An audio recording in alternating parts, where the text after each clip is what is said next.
6 minutes after the hour of 6 a.m. It's Tuesday, August 27, 2019, 50 degrees outside. We're looking for a high of around 79, 80 maybe. If we're lucky today, we might see 80 Shane, so don't know.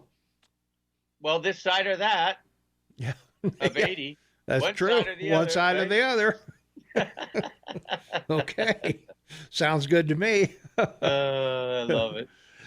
Before we went on the air, we were talking offline about sleep apnea, and yesterday I went up to Helena because to the VA because I do my yearly sleep apnea thing, and you got this machine and mask and thing that you wear when you sleep and everything, and so I go up there and they give you a new hose and a new mask and all kinds of new stuff and whatever. It sounds like a loud fish pump.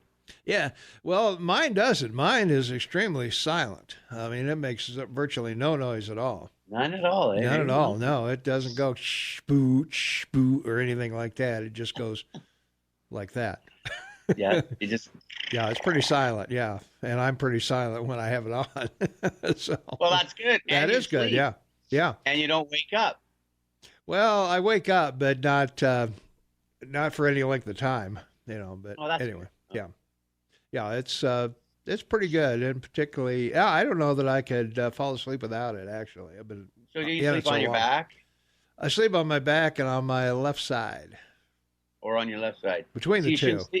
We've talked about you shouldn't sleep on your left side. That's your heart side. If you're going to sleep on your side, you sleep on your right side. Can't sleep on my right side. When I tried to sleep on my right side, I got a dramatically amazing case of vertigo. Well, so I don't go over there. Left side, I rotate between the two. All right, but if you sleep on your left side, you put additional pressure on your heart. Not that it's not incredibly bad, but over a lifetime, it affects your heart. Yeah. Now, do you sleep with a pillow under your neck, or several pillows, or just what one? Kind of I have a beauty rest pillow. A beauty rest. A beauty rest, yes. Under your neck to support your under neck. my neck, yeah. It keeps my neck aligned and all that stuff. Never sleep with anything under your shoulders. You'll ruin your shoulders and end up with I can't. I can't put it under my shoulders. So because my head goes backwards or whatever. So. You have a long neck. No wonder it's so red. Well, that's it. Well, anyway, I guess the range for sleep apnea is something like 4, and I'm at 0.09, so I'm pretty good. It's a pretty remarkable machine because it Wi-Fi's the stuff up to them from the machine. All the information. Yeah, all the information. Yeah, so 480 some days. I used it 99.2% of the time. So, wow, or whatever they say. So, the rest of the time you're choking. Yeah, the rest of the time I'm gasping for breath. Yeah, but other than that, I'm fine. I'm fine. So, how does that wonderful, tiny, petite Mrs. think about this? Well, she has no problem with it at all. It doesn't bother her in the least, even when I take naps and stuff like that. It doesn't bother the dogs. We got 3 dogs in the bed, so. Yeah, 3 dogs in the bed. 3 dogs in the bed, yeah, because one of them, because she's short. We have the California King bed that's 6'8" long, so. One of the dogs sleeps above her head because she's down lower, further toward the foot of the bed, and the other two sleep between us. Well, the missus is so wonderful, but she's so petite. Yeah, if Tom sneezed, he would throw her out of the bed. Yeah, she's pretty tiny. So, and the cat, of course, the cat gets the corner too. Cat has claws. Yeah, I know. Yeah, yeah. If a hurricane comes, it'll be the last thing to go with the claws. Okay? Will be the claws of the cat. I don't know. Yeah, it's not a bad cat. It's a pretty good cat. So, let's take a look at our weather because today it's sunny with a high near 79. We might make 80. Who knows? Calm winds and all of that stuff. Tonight, clear, low around 49. And northwest winds 5 to 7, so that'll cool it down a little bit. Wednesday, it's sunny with a high near 89. That's a little more our normal for this time of year. Light winds, but we could have gusts up to 20 miles an hour since the winds coming from the west. Wednesday night, mostly clear with a high around 51 west winds there. And Thursday, a 20% chance of showers and thunderstorms afternoon as that moves in, and partly sunny with a high near 80. And Thursday night, we have also got a chance of showers and thunderstorms before midnight, then a chance of rain after midnight. Chance of precip on Thursday nights about 50%. Then on Friday, a slight chance of rain before noon, then a slight chance of showers and thunderstorms after that. Mostly sunny with a high near 79 and only a 20% chance of precip. And then Friday night, partly cloudy, low around 52. The weekend looks really good. Sunny on Saturday with a high of 84. Sunny on Sunday with a high of 87, so should be pretty nice. And on Labor Day, we got a chance of rain, of course, but it's still going to be a high of 84, so why not? And Shane and I won't be here Monday on Labor Day. We're going to take the 3-day weekend. So I'm shocked. That's why I'm not saying anything. My eyes are wide open. So you get to sleep in. Yeah, you get to sleep in. So, all right. So, yeah, we haven't taken a day off here in a while. I think we worked Christmas, and I think we worked New Year's. We worked every day since we've been here, Shane, I think. I don't think Valentine's Day. I don't think we took any holidays off at all. So we're going to take one off at least here. So be pretty nice. Temperatures around the area right now: Livingston's 47 degrees, Manhattan's 44, Three Forks 43, Galton Gateway is 47, Ennis is 41, and at the airport in Belgrade it's 46 degrees right now. We're at 50 right now in our downtown studios at 13 minutes after the hour. So pretty nice day ahead as we move into the week. And on this day in history, the Germans were at it. They always are. 1770, German philosopher George Wilhelm Friedrich Hegel was born in Stuttgart. Who the hell is this guy, and why do we care? Well, he's a major figure. You know, he was around till the November of 1831. So, oh well. You know, he was around. You know, the rise of Napoleon and the conquering of him. But he was a German philosopher, a big influence of the 20th century philosophers. Mm-hmm.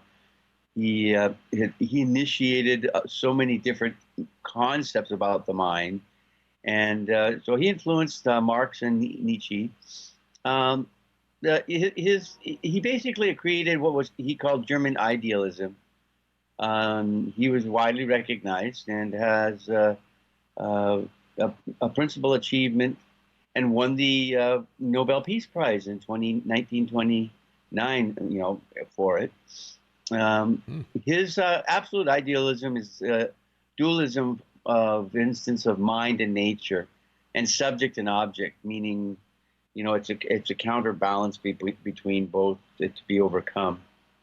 And his philosophy of spirit conceptually integrates psychology, the state, history, art, religion, and philosophy in regards to the repose of the mind, because he accepted the fact that the conscious mind nightly downloaded to the subconscious mind. So everything you understood as part of your sense reaction to everything around you, as well as what you learned, would go into your subconscious every night when you slept. And so the mind was had a remarkable capability of absorbing knowledge. So man should not increase his knowledge or awareness. Wow. So in other words, he just said stuff no one could understand. Is that what it sounded like? I mean, I had to almost write this out completely to go through it for you, because I figured this was going to be a fun one.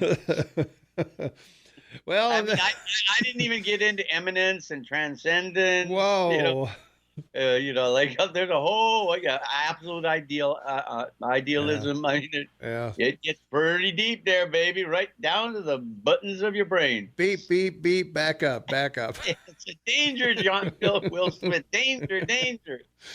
Well, in 1859, Edwin L. Drake drilled the first successful U.S. oil well near Tunnelsville, Pennsylvania.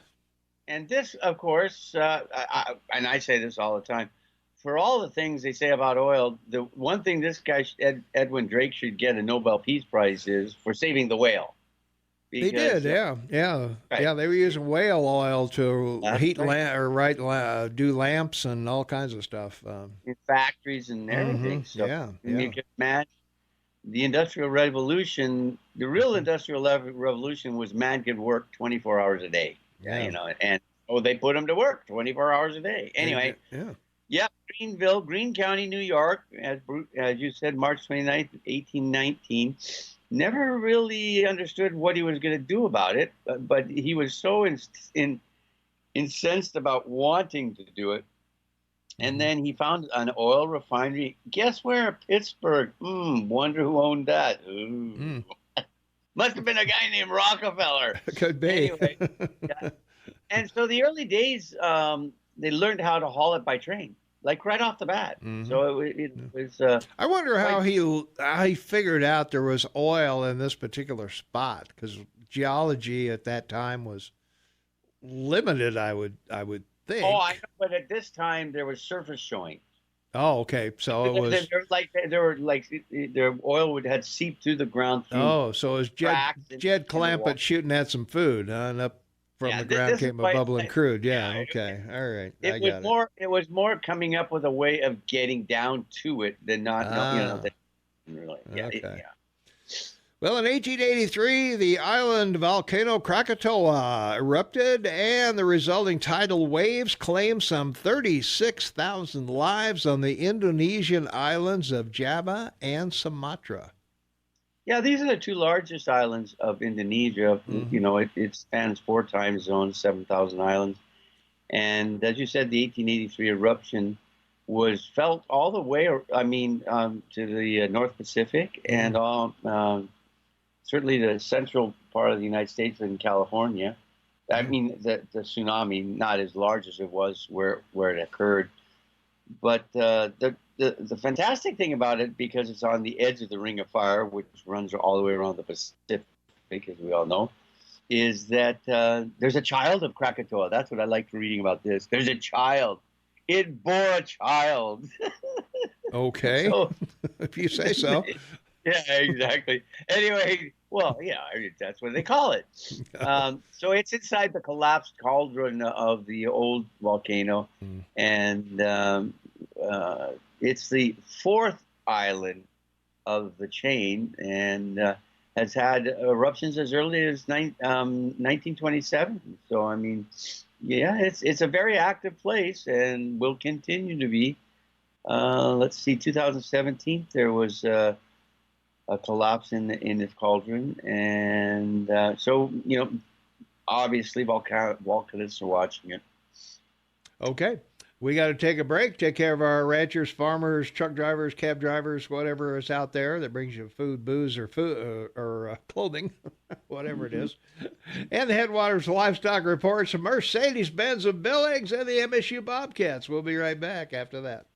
26 minutes after the hour of 6 a.m. It's Tuesday, August 27, 2019, 49 degrees outside, looking for a high of 79 today. Jeff Krauss will join us at 8 o'clock, City Commissioner of Bozeman, so stay tuned for that. And right now we're going through the history of our country and the world, I guess, this day in history or whatever you want to call it. Yeah, this next topic, I love it. It's the Kellogg-Briand Pact. Yeah. And I love how these guys are, I mean, they're so big in themselves.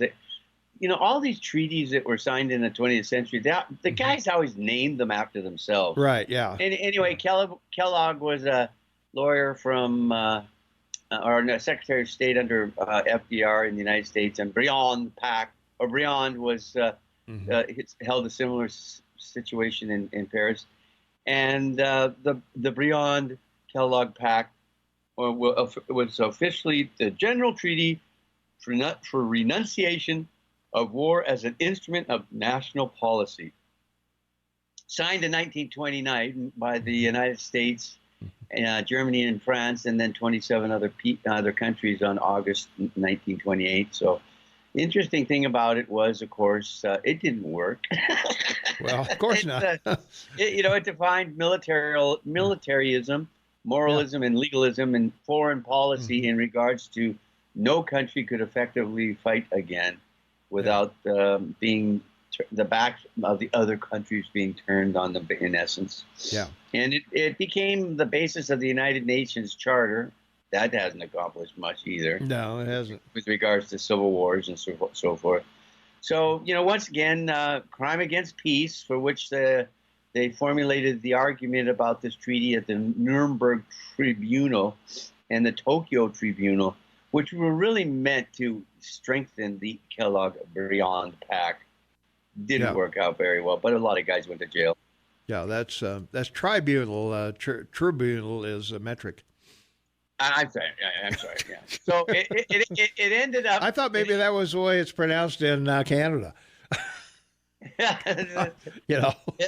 Well, most historians see it as irrelevant and ineffective. But what they did is they followed it up with a protocol. Ooh. Well, a protocol's got to work. Protocol has to work. Litvinov protocol, and of course, Litvinov was Russian. Yeah. And so it was signed in Moscow on February 9th, 1929, and the purpose of it was to conclude that the other treaty was sustainable. All right. We got to get out of here for a few minutes. We got Montana State News, Fox News, me with the weather, and Barracuda Networks, and all kinds of stuff. So we'll be right back right after this. 25 minutes before the top of the hour. It is Tuesday, August 27th, 2019, 49 degrees outside. 79 is our high expected for today. And Shaman Taubman, half man, half amazing, on the line with me. And Tom Eagle, your morning mayor. This is the KMMS Morning Soapbox with Tom and Shane. And Shane, we had a text line for you. Speaking of philosophers, I'm wondering what Shane's opinion of fellow Canadian Dr. Jordan Peterson is. And I've tried to watch this guy on YouTube, I don't know how many times, and I can't make heads or tails of anything he says. So I don't know. I don't know. Maybe it's a Canadian thing. I don't know. But anyway. Yeah, right. Well, he's a clinical psychologist. He teaches at the university. He has a PhD from McGill University, probably the most respected university in our country. Yeah. He went to the U.S. to study or teach at Harvard, and then came back and now teaches at the University of Toronto.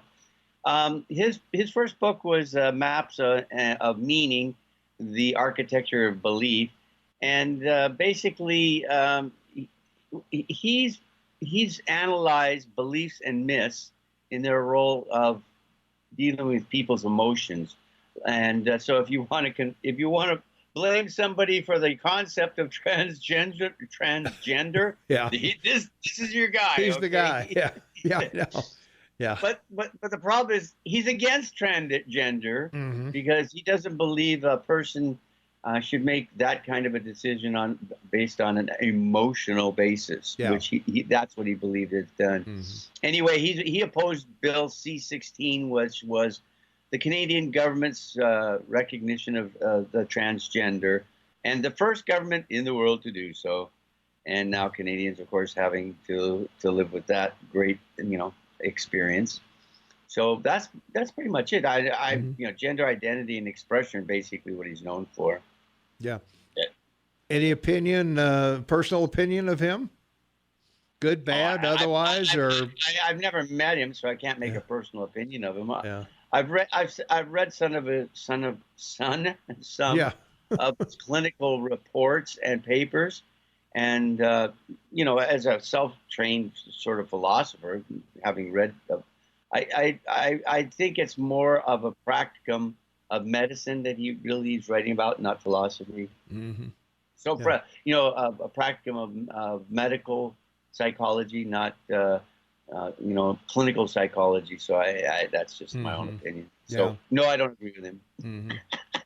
Yeah. From our text line from yesterday, he lies, he slurs words, he creates things out of thin air, he forgets what he said, he denies what he said, his sycophants cover for him.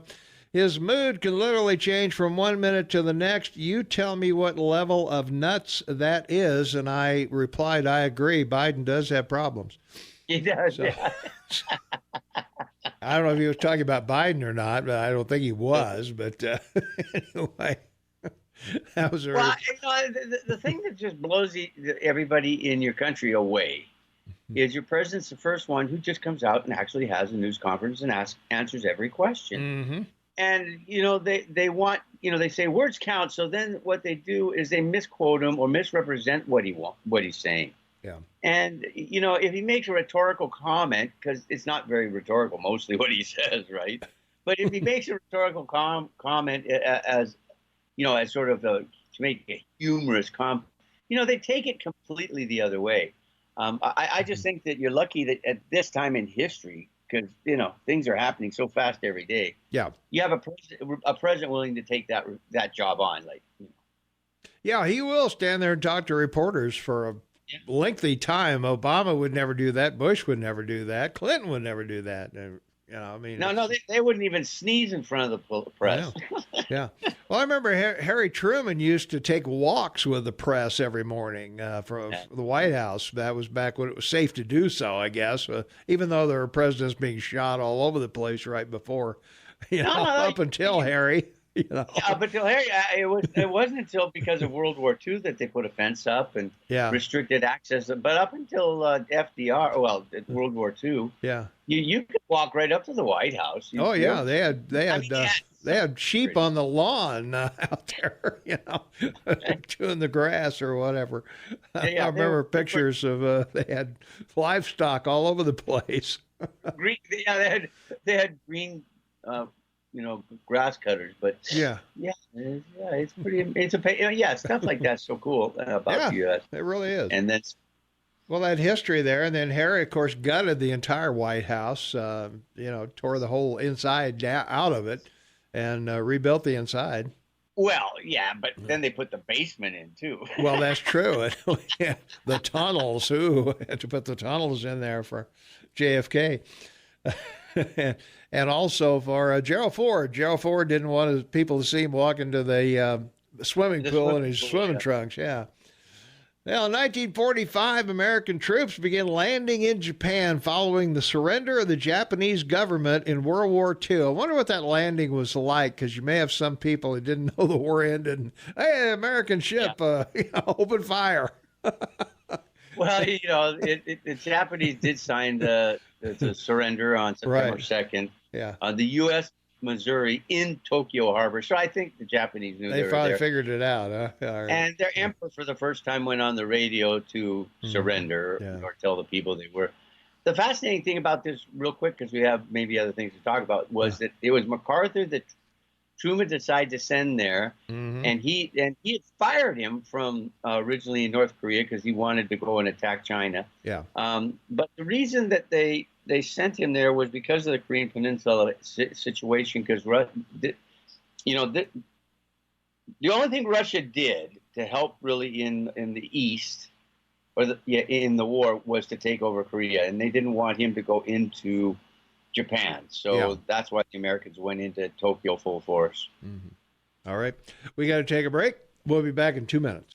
15 minutes for the top of the hour. It is Tuesday, August 27th, 2019, 49 degrees outside, looking for a high of 79 degrees today. Jeff Krauss will be in at 8 o'clock, so we'll be chatting with him about whatever stupid stuff the city commission did Monday night. And there's a couple of proposals that are coming up in September, I think, for public comment, so maybe we'll ask Jeff about those. A couple things about SIDs, I forget what it's called, something districts. I don't know. I remember. I know what it is. It's too early in the morning. Well, yeah. It's I don't know. It's improvement district. Something. I don't know. standard, special something, special improvement district or something like that. I don't know. Anyway, we'll find out from Jeff what's going on with those.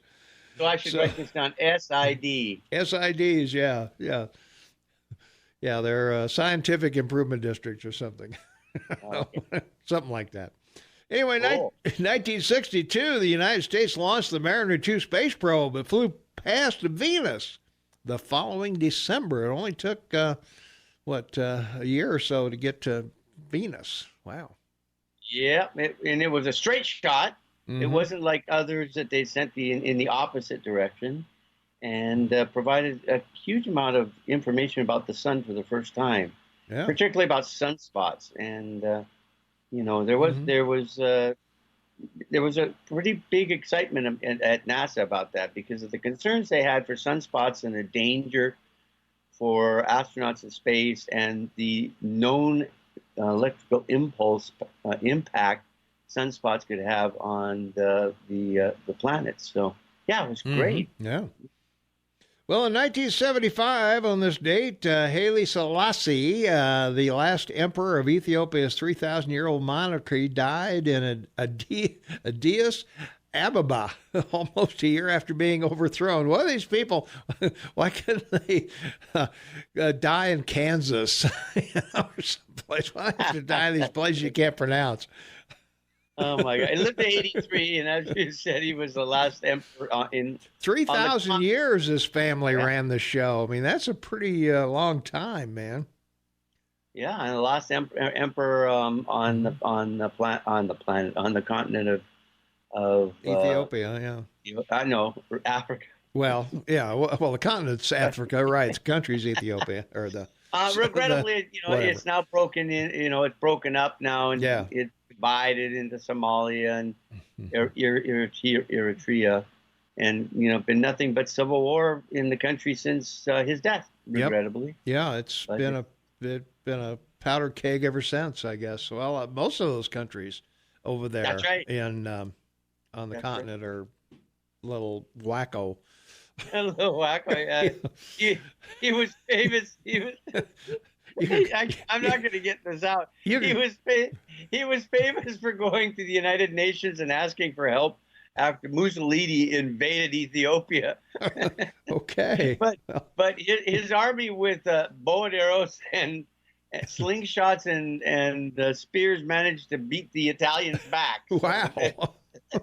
I was going to say the only group easier to beat would have been the French. Exactly. 1979, British war hero Lord Louis Mountbatten was killed off the coast of Ireland in a boat explosion, and the Irish Republican Army claimed responsibility for that bombing. Yeah, the true interesting factor about this gentleman was he was, one of these German hereditary, people. And when the King of England, after Victoria, wanted to change the name of the house in England because of World War I, they didn't want a German name. They settled on Windsor, which is what it is, but he wanted to call it their name to be Mountbatten. Yeah. Yeah. Well, Windsor sounds a little better because the Mountbatten tie knot wouldn't work. No, I don't think so. No, that wouldn't work, yeah. 2007, Atlanta Falcons quarterback Michael Vick pleaded guilty in Richmond, Virginia to a federal dogfighting charge. And I've never understood dogfighting. I just never have. How cruel can you be? And you kill the ones that lose. I mean, come on, that's so. Well, the horrific thing about this and why it became such a scandal was, it was more important to him than the game. Yeah. Oh, yeah. I mean, he would leave the stadium, get into a helicopter in the parking lot, go directly to the airport, wherever he was, and fly home so he could participate in the dogfight. Yeah.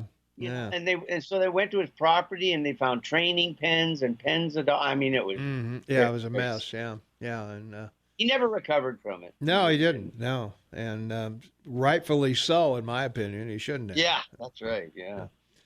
Well, in 2008, guess what, Shane? Senator Barack Obama of Illinois was nominated for president by the Democratic National Convention in Denver, Colorado. That's right. Yeah. Yeah, and he had his big acceptance speech in the Mile High Stadium with the Roman columns and the lighting. Oh, my goodness gracious. How impressive was that? But so I have a question for you, because I'm a Canadian. I can ask you this as an American. You can ask me anything you want, man. Okay, so do you think he was elected because he was an African American? No, I don't.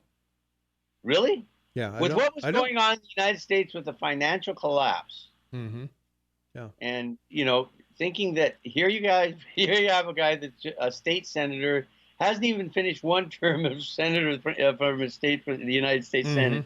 Yeah. And no experience with business or anything. No.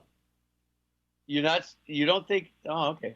Well, I'll tell you why. I'll tell you why. Well, I'd like to know why. Yeah. Because there have been several blacks have run for president. Jesse Jackson and, some of these other guys. In fact, didn't he run for the Senate against another black? African American. Yeah. And I can't remember what his name was offhand, but he was elected for a couple of reasons. One is, and Biden had it right. He was an articulate, clean. He didn't sound black. If you closed your eyes, you wouldn't pick up a, and I don't want to stereotype blacks here as all sounding alike or anything, but he was very articulate. He was educated, and he was cool. He was a cool guy, he was a guy you wanted to have a beer with. I didn't like his policies, but I'd sit down and have a beer with him. He was basically Clinton 2.1, because that's who took over the White House. All the Clinton people came back. But having said that, Clinton won because of what, two things, read my lips, no new taxes. But the economy was in a recession under Bush. Yeah. And, Clinton had that sign up every day, "It's the economy, stupid." And I guess it was the economy, clearly, that caused... because Hillary was the heir apparent yet again back then. That's right. Yeah, I know. And, he won out over her. And I've never thought it was because... the first black president, the first woman president, all of these things will come along eventually. I thought it would be a woman before a black, but yeah, that's true. But as I say, I don't think a lot of people thought of him as being African American as much as they did. He, was let me put it this way: he was a good speaker as long as he had a teleprompter. That's true. Off the cup, he wasn't all that great. That's true. And in his press conferences, he'd give a 45-minute answer to a 2-second question. Well, I think if Hillary had a regret, her biggest regret was she turned him down for the vice presidential spot. Because I think if she had been his vice president for 8 years, she would have been elected. Yeah. Trump or no Trump, she would have been elected. Yeah. We got to take a quick break here. We'll be back in 30 seconds. So if you say so, Eagle Man. I'm sorry. I will. I'll be back. I promise. 5 minutes for the top of the hour from our text line, 478-8298. I respectfully disagree. He was elected on his skin color. I believe he also wasn't properly vetted due to his skin color. So I would agree. They certainly... his college transcripts and all of that stuff. I'm not going to go into the birth certificate thing or whatever, but, college transcripts and things like that, did release tax returns, but, I don't know. It's history now. Yeah. It is. Yeah. Historians will write books about it for the next 200 years. Yeah. We come back to the top of the hour. Let's continue on with this topic because I've got some information, I guess, maybe to impart on Barack Obama and the presidency and whatever. Yeah, but can you disclose who gave you the information? No, I can't do that. Oh, that's not fair then. No, no, can't reveal my sources. Yeah, right. You know, so. All right. All right. 4 minutes for the top of the hour. Finishing up this day in history, Lyndon B. Johnson was born on this date in 1908 and died in 1973, 36th president of the United States, and my commander-in-chief in Vietnam at the time. I don't have much to say. I don't either. Yeah. The only thing I can say about Lyndon Johnson was when he ran with Kennedy for vice president. Yeah. I'm sure I've told this story before. Yeah. He was certain they were going to lose to Nixon. Yeah. So he had the Constitution of Texas changed because he was the majority leader in the Senate. Yeah. And he was very powerful.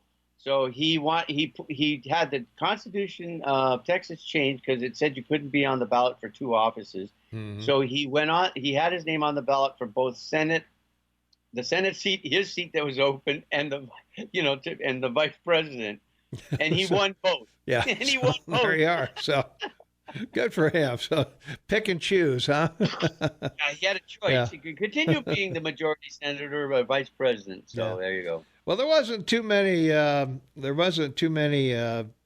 People that had birthdays today to talk about. Hannibal Hamlin, somebody you never heard of, born on this date in 1809, was American vice president from 1861 to 65. So Under Johnson. Mm-hmm. Yeah, under Johnson, yeah. And let's see, Frank Leahy, American, he was a Notre Dame football coach, went on to coach in the NFL as well. Was the Notre Dame from 1941 to 1953 and died in 1973, but born on this date in 1908. And big success. He was a successful guy, yeah. Yeah, it's amazing. You'd think that more politicians would come out of coaching in college, you know what I mean? But they don't. Well, I would think, because that's... Well, Reagan was a sports guy. So was Ford. Ford was a sports guy. Mm-hmm. Now I don't know about college. Yeah. Yeah, I don't know about Bush or Clinton. And Kennedy, Bush and Kennedy were too. Yeah. Kennedy. You always saw Kennedy playing football with all the brothers, whatever, until they all passed away and they all died. Well, Robert Kennedy's grandsons announced that he may run for Senate in Massachusetts. No, yeah. Connecticut. Yeah. Well, that's a no-brainer. That'll be a done deal. So, might as well run unopposed. If it wasn't for a cup, you wouldn't be able to make one. I know. Off the cup comment. Yeah. Well, Connecticut was one of the few states that went fully Democratic. Every county, I think, went for Democrat, and every county in Oklahoma went for Trump, rather. So, that's. Well, yeah. I do know the guy that's resigning. He's been there 36 years as a senator. So yeah, 6 terms. Wow. There you go. All right, we'll be back, and we're going to talk a little bit about Barack Obama and oh my God, what his legacy might be right after this. So stay tuned. Jeff Krauss will be in at 8 o'clock. So we'll find out what the city commission did last night. And if it's worth talking about, we'll talk about it. Otherwise, it'll just be dead air. So we'll be back right after the news at the top of the hour. So stay tuned. Thank you, Dan. KMMS Morning Soapbox with Tom and Shane. It's Tuesday, August 27, 2019, 49 degrees outside, looking for a high of 79 degrees today. And we wanted to talk a little bit about President Obama. And this is from Daniel Greenfield, a Shillman journalism fellow at the Freedom Center. He's a New York writer focusing on radical Islam. So... But we're not going to talk about radical Islam. We're going to talk about President Obama. And Obama and his supporters love to talk about history. His history was historic. They were on the right side of history. History was an inevitable arc that bent their way. The tidal force of demographics had made the old America irrelevant. Any progressive policy agenda was now possible because we were no longer America. We were Obama America. A hip, happening place full of smiling gay couples, Muslim women in hijabs, and transgender actors. We were all going to live in a New York coffee house and work at green jobs and live in a post-national future. The past was gone. We were falling into the gorgeous, wonderful future of .com, instant deliveries, and outsourced everything. We would become more tolerant and guilty. The future was Amazon and Disney. It was hot and cold running social justice. The Bill of Rights was done. Ending the First and Second Amendments was just a clever campaign away. Presidents were elected by Saturday Night Live skits. John Oliver, Jon Stewart, Stephen Colbert, and Samantha Bee were our journalists. Safe spaces were everywhere, and you better watch your microaggressions, buddy. No more coal would be mined.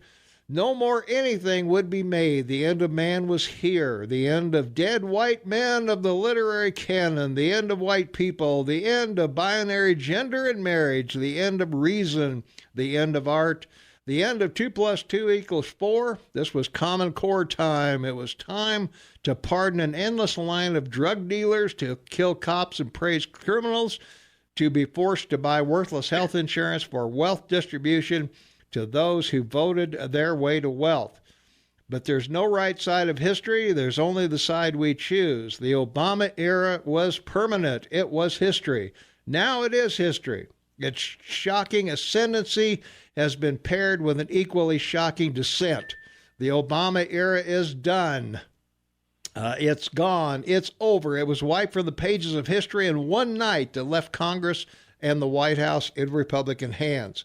It would have been bad enough if Jeff Bush had succeeded Obama.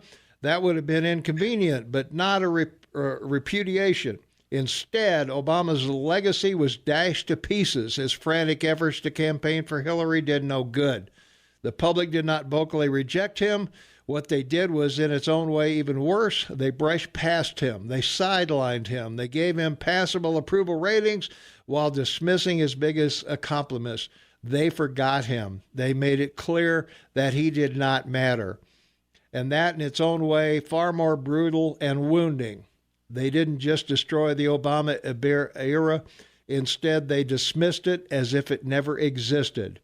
Obama didn't make history after all. He wasn't a teleprompter demigod standing athwart of history. He was Carter and Ford.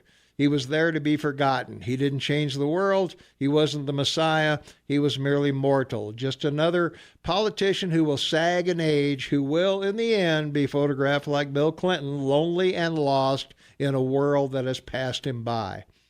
The Obama era ends not with a bang, but with a whimper, with a national consensus that maybe he didn't really matter so much after all. And those to whom he mattered the most were his enemies, determined to undo everything he did. Obama once thought that he belonged to the ages. Now he belongs to the rubbish bin. Wow. So I don't know if you knew this, but did you know his name was Barack Hussein Obama II? I didn't know that. What can I tell you? Yeah. It's rather amazing. I mean, and his father was quite brilliant, apparently. I mean, he stayed in Hawaii, and Obama and his mom, in the first year of his life, went to Washington. So his father, she went to the University of Washington in Seattle. But anyway, his father got a degree in economics in Hawaii and graduated, and then attended Harvard University on a scholarship, where he earned an MA in economics and went back to Kenya. Yeah. And so, it's. I think, regrettably, as what I would consider myself somewhat of as a historian, I don't think he'll be written well. His legacy has pretty much been dismantled by the present administration. But it's going to look interesting. That he went to Columbia University, then Harvard. Taught at the University of Chicago Law School. He represented the 13th District for 3 terms, 6 years in Illinois, 1997 to 2004. Then he won the Senate seat, federal Senate seat in 2004. and declared his nomination in 2008, as you said. And so I think his report card over history will not go well with the things that happened during his administration. Yeah. Couldn't agree more from our text line, 478-8298. Wasn't his father also a multiple-time convicted drunk driver that killed multiple people while driving drunk? I have no clue about that. Yeah. There's nothing in here about that I've ever seen when I've read about. I haven't either, remember that Barack Obama was not black when he was running. He was a multiracial man. He could identify with all Americans, black and white. He didn't identify as black until after he was elected. Let's see. Obama legacy will be he never suggested nuking hurricanes. He inherited unemployment at 0%. Well, at 0% and reduced it to 4.7. I think he means 10% probably, and reduced it to 4.7. Well, as I said before, I don't give Trump credit for reducing the unemployment, and I can't give it to Obama either. The Dow skyrocketed by nearly 230% under President Bill Clinton, 148% under Obama, and certainly more than that under Trump. But again, I don't necessarily give those folks that accolade. Obama, well, the thing about Obama was he was, you knew what you saw.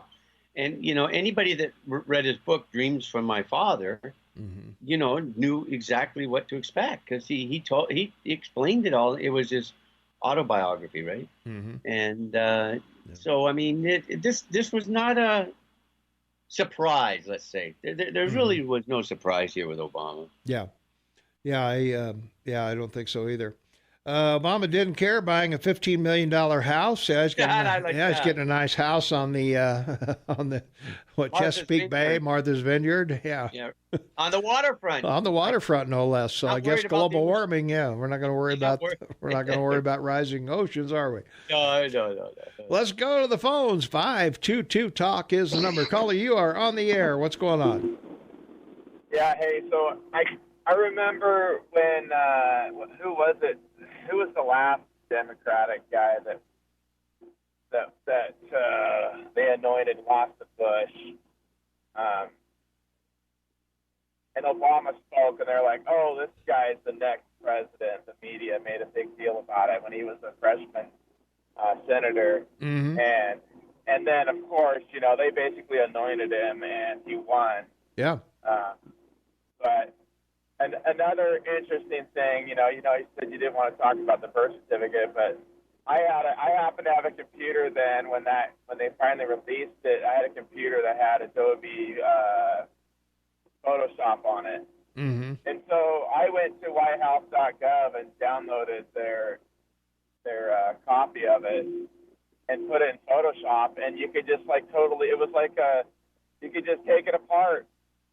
It was all these layers. And I saw for myself, so I totally, and then I got one off of Fox News, and you could not separate it at all. So they had crunched it all back together. Yeah, it was like animation. It was just layer. It was like all these different layers. When you pull one apart, it had like 3 words on it. You're like, what the crap? And so it was definitely a fake in my mind. I don't know where he was born, but it was a fake birth certificate, that's for sure, or doctored. It was obvious if you had that program, because you can't do that unless it's there. Sure. Yeah. Well, so, I can't believe they save it as a Photoshop document and not not flatten it and save it as a TIFF or a JPEG or something like that. But anyway. I'm not even that technical. I had to watch a YouTube video on how to figure it out. Oh, yeah. Because I never even used it. Oh, yeah. But I don't get how the guy got elected. It's funny, too. A lot of people admit they voted for him.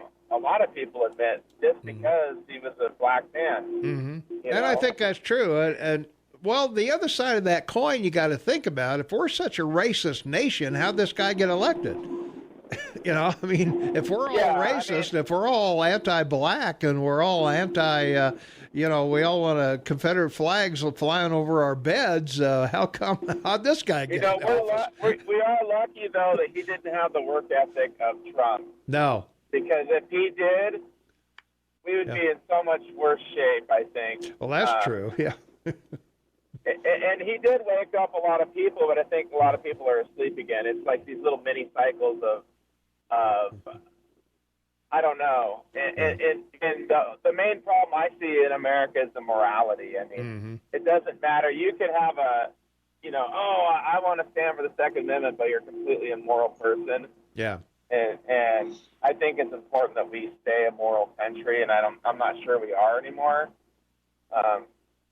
Kind of scary, but well, not from the way we were in the 50s or 60s anyway, but that's a whole other can of worms I guess we could open. Hey, thanks for the call. Yeah, thanks a lot. Yeah, thanks. Yeah, bye. Okay. Call you on the air. Thanks for waiting. What's up? You really wanted to poke the bear this morning, didn't you? Well, wasn't me. I don't know. Are you a grizzly bear or a black bear? Kane, you don't really believe his father was Barack Hussein Obama the first, do you? Well, his father was Frank Marshall Davis. Oh, was he? Okay. No. Oh man, you can't be that dense. Well, I just read what's been written in books that and records that reference it to this point. I'm not saying that's true. That it's like Biden says. We believe in truth, not fact. The old fox runs in the den and nips the old bear. That's how it works, Jake. Keep nipping me. Yeah. Here we go. All right. Now, Barack Hussein Obama was the first homosexual black president with a transgender first lady. Oh, God, don't even go there. Now, you want to poke the bear? The bear has... You don't want to go there, really. Yeah, that's... Consider the bear poked. Okay. All right. Thanks. Oh, gosh. I don't know if I want to go there or not. But anyway, looking at where we're looking at the, let's see, Obama was elected in what, 2009? 8, yeah, and it was 2009. Yeah. Because he inherited the recession, of course. Of Bush, right? Yeah, 2008. Yeah, that was a great financial collapse, and the mortgage-backed securities and all that. And the banks were going down. The whole world was going down. The market dropped to 9,600 in March of 2009 after he became president. So let's see. In January 16. I'm doing this just for one of our text lines here. The Dow in January of 2016. Well, let's go a little further. Let's go to January of 2017, if I can get it there. Okay, January 2017, we were at 20,996 on the Dow, and when Obama took office in 2008 or 9 rather, I guess, when he was sworn in, the Dow was at 9,176. Yeah. So when let's see, when President was sworn in on 2017. But remember. The difference is that Obama's market during his presidency, it was a market recovery. Mm-hmm. After a recession, which has always gone up. It had dropped so significantly because of the mortgage-backed security issue. Yeah. And then the second thing, Trump's market move is purely economic, and so there are two different types of markets. Is the point I'm trying to make. Yeah, because when it was at when it was at 9,000 or wherever it was at the lowest mark. In April of 2009, it was 9,800, and by September, it was back to 12,000. And exactly. So it went back up pretty rapidly. But what the texter is saying is that the Dow skyrocketed by nearly 230 points under Bill Clinton, 148% under Obama. Dow's up 148% under Obama, 29% under Trump, till he opens his stupid mouth and it drops 600 points. Well, it's also been at 2,800 under Obama. I was at 2,100 when he was elected. So, under Trump. Under Trump. His 8 years aren't over yet, guys. No. So let's compare it at 8 years if you want to do it at 8 years. Exactly. Now, if you want to compare it the first 3 years, go for it. And exactly, we'll check it out. Let's see. One of your last callers started his comments with, "Who was the last Democratic guy?" When are you going to tell these callers we refuse to call the left the Democratic Party anymore? Yeah, that's right. They are the Democrat Party, not the Democratic Party. I should have corrected him. Demolition Party. Come on. I should have corrected that. Obama inherited an economy in free fall, left a booming economy. Trump claims he fixed it. Well, it seems pretty amazing that the Trump economy or the Obama economy started rebounding in 2016 after the election. So I guess that's probably possible. I don't really care either way. If it was an Obama recovery, then congratulations for Trump to keeping it going. Well, and remember, it's the Federal Reserve that saved it all. Yeah. It wasn't Obama. It was quantum easing, and the fact that the Federal Reserve bought the weekly treasuries back from banks to give them the cash to go and buy the stock or the market. And it's the banks that drove the market back to restore confidence in the market. So, it was Wall Street all through and through, from the Federal Reserve right up Maine. Yeah. Two things I would say: if two things weren't changed, the Obama legacy would have been, we would be languishing along, without the job increase and all of the other things that are going on. Two things happened. One is we reduced the interest rate. Yeah, the tax rate on corporations. Oh, huge! Yeah, that was huge. That was a big one. The other one is getting rid of regulations. That also was that also made the difference. Correct. So those two things were the part. Let's go back to the phones. 522 Talk is the number. Call you on the air. What's going on? Good morning, gentlemen. This is Jerry. Hey. Shane made the point that I was going to make also, was that the stock market was bailed out by the government. Mm-hmm. That's why it rebounded. Saved General Motors, yeah. Yeah, which it shouldn't have. It shouldn't have saved General Motors, in my opinion. Absolutely, and so it was the wrong way to do that, in my opinion. That's why I believe the market right now is a bit inflated. And under Obama, the Fed raised interest rates once. Mm-hmm. Under Trump, they've done it over half a dozen times, and they've lowered it recently a half a point. Mm-hmm. So don't you think that the Federal Reserve Board controls the economy?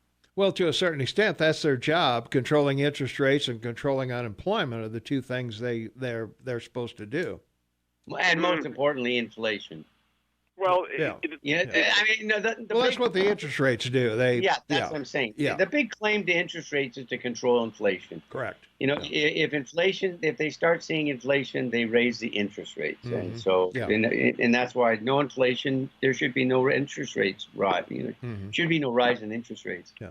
Well, I think the Fed is also politically motivated. Just read Milt Freeman's book on the Fed. You'll get an idea of what that outfit is all about. Well, yeah. I think that the Fed is too political, in my opinion, and they shouldn't be that way. They should be independent of politics.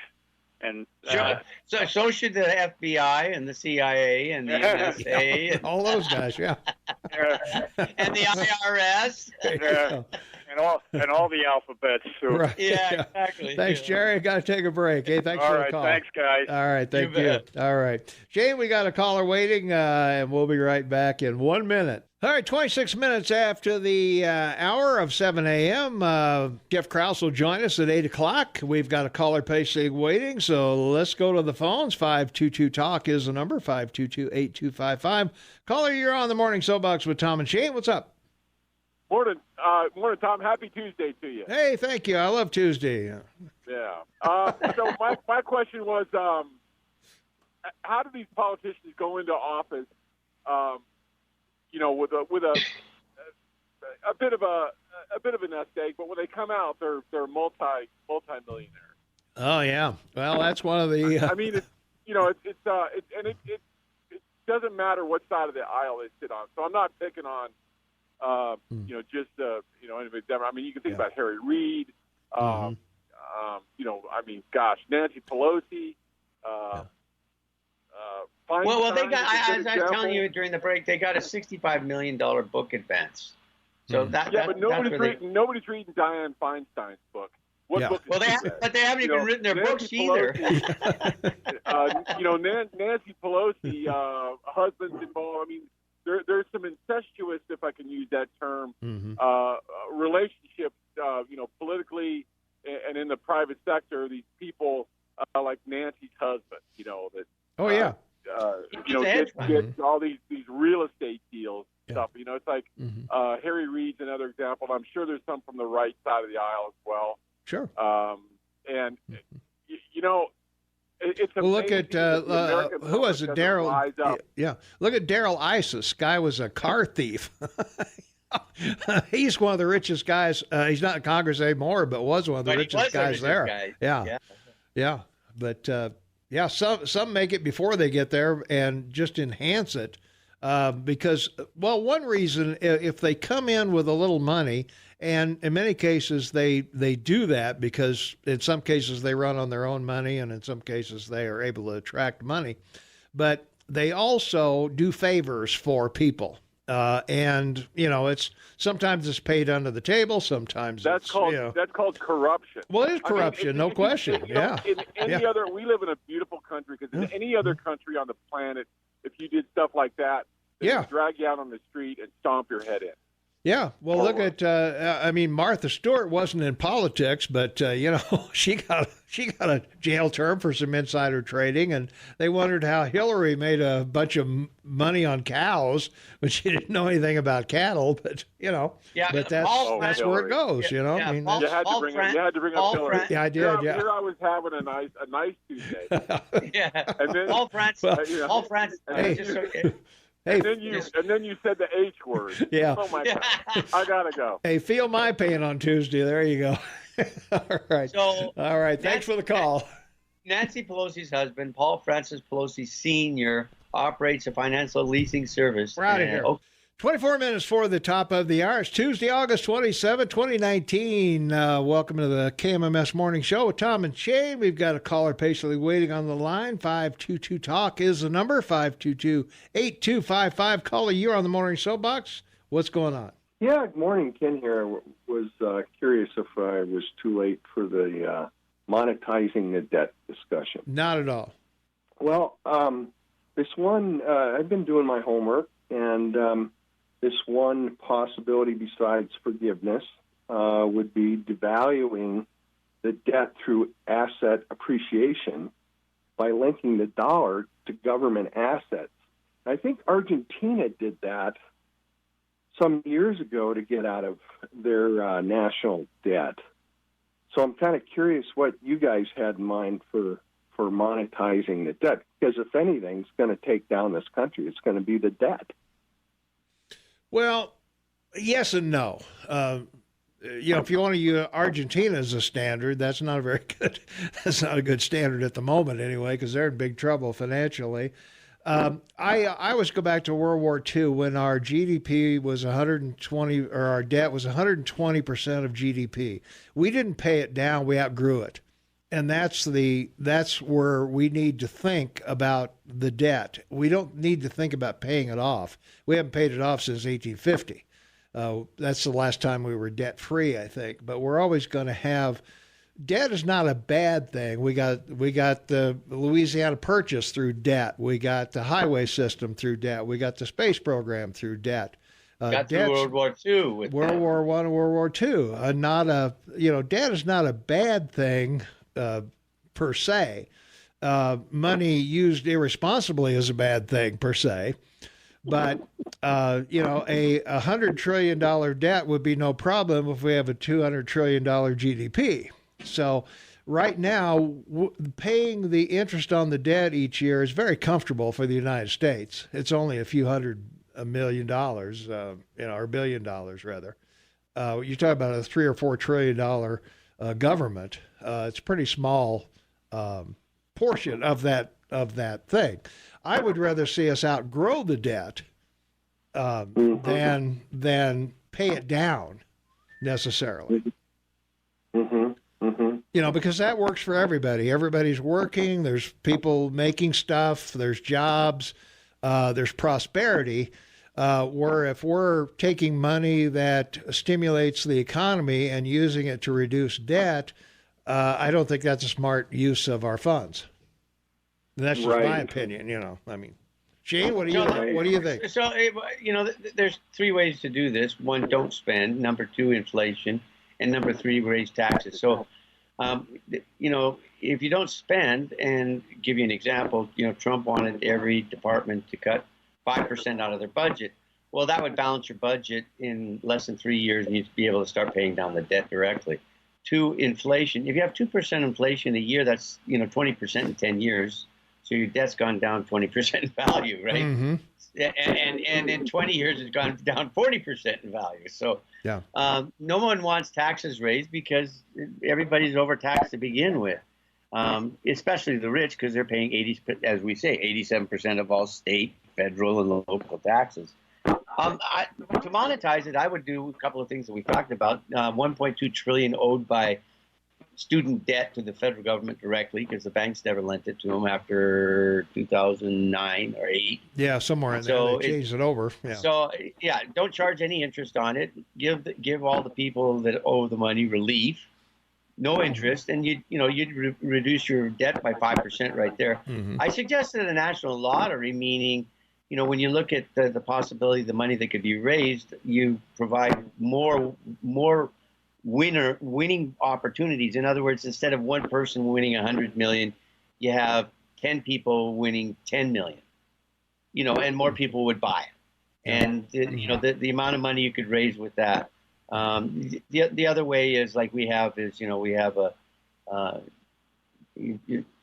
tax, a 5% tax, basically general service tax, and it's reduced. It cut our debt in half in 5 years. Yeah. So there's all kinds of opportunities there. I don't like the lottery idea because it's a tax on the poor. The poor are going to go out and try I understand you're putting out ideas, not our job's not to agree on everything. Of course not. So, and you and I don't agree on anything. No, we don't. Yeah, we're always at each other's throats. Yeah, especially breaks. Right at my throat. I am. Well, all right. I hope that answered your question. No, I was just curious. What if the dollar was backed by, let's say, 10% of all the federal tangible assets, and there's great all that's in the U.S., which would be housing, property, commodities, jewelry, by an appreciable amount. Yeah. Well, that's what it's backed with right now. The U.S. debt is backed with all the assets of the federal government. It's backed by the full faith and whatever of the it's an IOU in other words. But the situation is that the dollar is the recognized currency around the world. If it was not, then our debt would be a very serious problem. Right. Right. But that's why I brought up Argentina, because what it is, they put up their oil, and then people paid into it. They made an interest on it, and then Argentina. They made an insolvent currency solvent, is what they did. Right. The Perones had the keys to the piggy bank, and they were socialists, and they caused massive inflation because they just kept printing money. Sort of same thing you're seeing going on in Venezuela. So there you go. Yeah. Hey, thanks, guys. Okay, thanks for the call. All right, appreciate it. All right. Okay, sounds good to me. Can I just finish this? Absolutely, go for it. Yeah. So Paul Francis Pelosi Sr., he owns a San Francisco-based real estate and venture capital investment and consulting firm. And so Pelosi's been in the Congress since 1931, and the congressman could trade on inside information. As an example, they go into a meeting, one of the committees in the House or the Senate, and they determine legislation on a major company, a pharmaceutical company or something. They would have insider information. They're going to do this, and they knew the stock would go up. So they'd leave there, call their broker and buy stock in the company. That ended in 2012 because Obama signed the Stock Act that prevented them from continuing to do that. But at this point, Pelosi's worth about $30 million because of her great stock trading through her husband. Yeah. No. And all of his friends. Yeah. So there you go. Well, looking at, let's see, going back over to our text line here for a second. Let's see. Our debt is approaching GDP. That's the problem. Well, you're confusing the national debt with the government debt. Correct. Or the two. Your house payment is part of the national debt. You're going to pay your house payment. You're going to pay your car payment. You're going to pay your phone and utilities and all of that. That's the national debt. And it's because companies borrow. We all borrow. We're borrowing on our homes. We're borrowing on our cars and other things to do. The debt is 104% of GDP. That's pretty close. That's pretty accurate, but that's not the government debt. Correct. Our government runs on about $4 trillion a year, and we pay the interest on that debt. The rest of us pay the interest on our own personal debts, our homes, our cars, everything else. That's the national debt. You're confusing it with our government debt. Right, annual debt. Yeah, which is part of the $22 trillion. Now it's in there. Oh, of course. Yeah, it's in there, but don't think that the government is on the hook for my mortgage or my car payment, which I don't have, of course, either one. But federal spending in 2019 is $4.489 trillion. And they've taken in $3.419 billion. So that's 1.7 billion difference. So Okay. Trump vowed to cut the national debt quickly. It hit a record $22 trillion. Borrowed. It was because if you remember a couple of years ago, we had massive hurricanes all over the place. Before those hurricanes, the debt was going down. We reported it here from the National Debt Clock, and of course, we had to borrow the money for that. We also had the droughts and the farm subsidies of this year, which have added to borrowing, because the whole center of the United States was underwater. That's right. So. Let's see. You're confusing public debt with national debt. No, I'm not. The national debt of the government is part of the public debt. It's included in there, but it's only $4 trillion or so of the 22. So Please, give me a break. Mm-hmm. So you got to understand dollars and cents. Yeah, that's true. It's a big mistake that that people want, or that people often confuse. And with our election coming up on October 21st, this is a big deal, because when Trudeau took over 4 years ago in 2015, the debt was $600 billion. It's now $694 billion. So in 4 years, he's added $94 billion to our debt, and everybody in Canada is going, really? Where'd it go? All right, we got to take a quick break, and it's really a quick break because we'll be back in 30 seconds, so hang on. 11 minutes for the top of the hour. It's Tuesday, August 27, 2019. Jeff Krauss will join us at 8 o'clock. It's 53 degrees outside. We're looking for a high of 79 today. What if Russia or China introduced a gold-backed cryptocurrency that settled up in a good or twice a year and was by invite only to buy the crypto blockchain, documented? So I don't know. Well, their economy couldn't handle it. They're in so much problem. I mean, their debt to ratio is worse than yours. They're at 300%, I believe. Yeah. I've heard from some places. The reason was when China was becoming trying to become a world trader and a world power, they borrowed tons of money and they built all these cities with nobody in them. They built these bridges and roads going nowhere, and just kept people working to bolster their economy, much like the QE did to our treasury. We borrowed to increase the treasury and retire the bad debt that we accumulated, and sold some of that off. But we, whatever. But from that standpoint, I don't know that gold-backed means anything anymore, because I don't think there's a currency in the world that's backed by gold.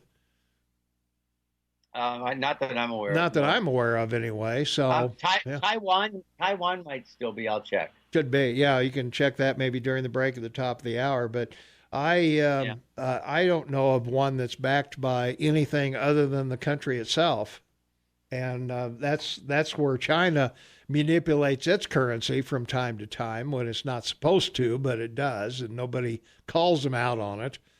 So they're 7-1 now. I think seven of theirs to the other, whatever. Yes. Yeah. In China, the American dollar. So our dollar buys $7 worth of goods from China. So is that, and we have we dropped the corporate tax rate, almost 20%.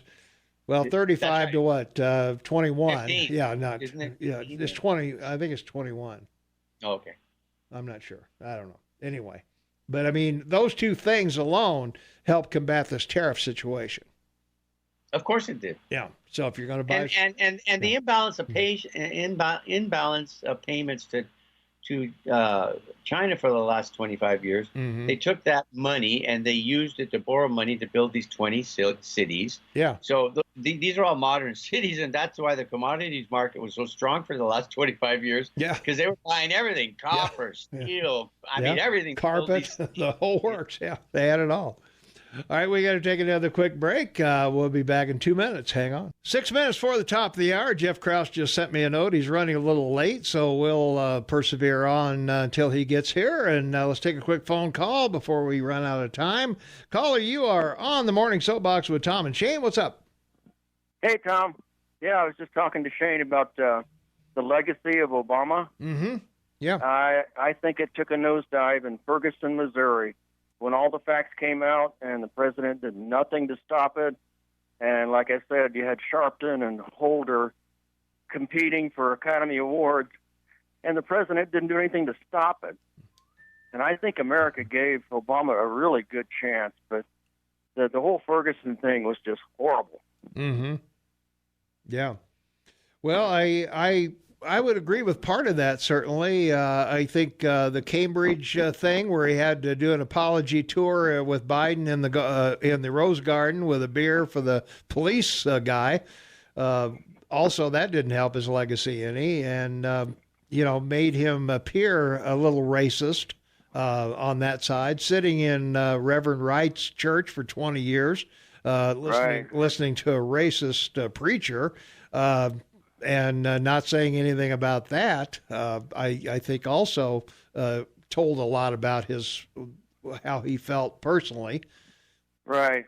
I just think the United States gave him so much opportunity, and we had really high hopes for him. I did, yeah. I hoped he would do well, and I think everybody did. Well, I think he set anybody running. He set Cory Booker possibility of being president back probably 20 years. Exactly. We're not going to make that same mistake again on the Democratic side. So maybe Ben, what's his name of the HUD, will run again. Ben Carson. Ben Carson, like a good man. Yeah, Ben Carson will run again. I don't know, but he's too soft-spoken though. You got to yell every once in a while. Right. He's too quiet. He's too quiet a guy. He's not mean enough. No, he's not mean enough. That's the problem. You got to have a mean guy. You got to have a mean guy for president. That's for sure. Exactly. All right. Thank you. All right. Hey, thanks for the call. Thanks for listening. We appreciate it. All right. All right. Take care. All right. Jeff's running a little late, but he will be here, I think. So he's on his way. So we'll go on here and. Let's see. Cryptocurrencies are currently weight of volatile to be taken seriously, except as speculative investments where you've got money you don't mind losing. Yeah, I guess that's probably true. Yeah.